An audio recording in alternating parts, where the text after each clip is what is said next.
My name's Nora Keating. I am a social gerontologist and have appointments at universities in 3 different parts of the world.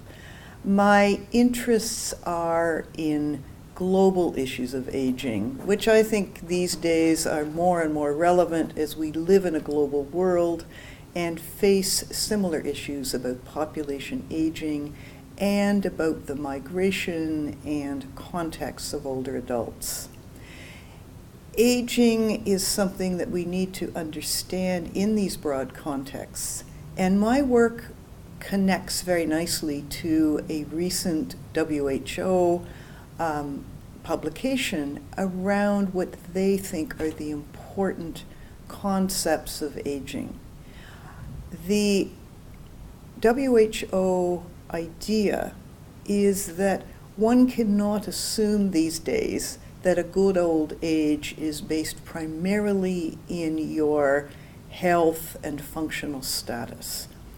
That around the world, whether people have challenges in health or not, what makes a difference to their well-being is the contexts in which they live their lives.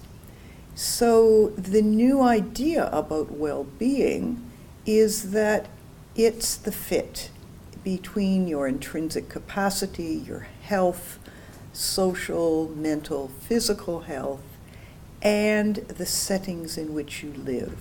It matters if you have a dementia and you're living in an affluent society with all kinds of services and supports and understandings, or if you're living in a place that has high levels of risk and which dementias are poorly understood and people run the risk of being shunned or excluded from family and other settings. My agenda and my work with WHO is to take principles about people and context to a global framework in which we can better understand and investigate the ways in which environments interact with the physical, mental, and other capacities of individuals. In order to do that, I think there are 3 principles that we need to adhere to and adopt. And all of this is toward an outcome in which we do better to reduce the inequities and inequalities between settings and across settings around the world. The first is that both personal resources, often the things that we've seen as the domain of medicine and clinical disciplines, must be understood in combination with environments or contexts. And that these contexts are more or less important depending upon the setting. In our view, there are 3 that we really need to pay attention to. The first one is place. We know a lot about the places in which people live, the cities, the rural areas, and the neighborhoods. We assume that these close settings of older people are the ones that make a big difference in the quality of our lives. Further, we assume that home is the best place to be. I think that's one of those assumptions we need to challenge as we talk about aging in place.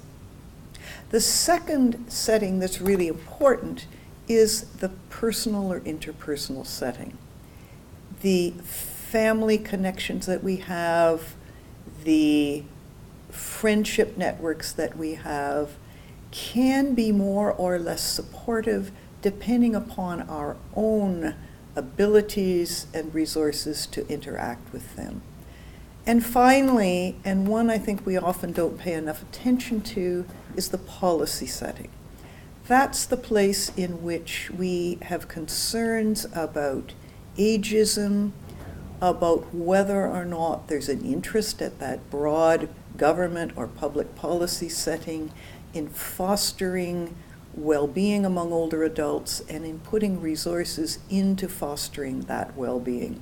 The WHO says that there is no excuse for sitting back and not addressing inequities between and among older people around the world.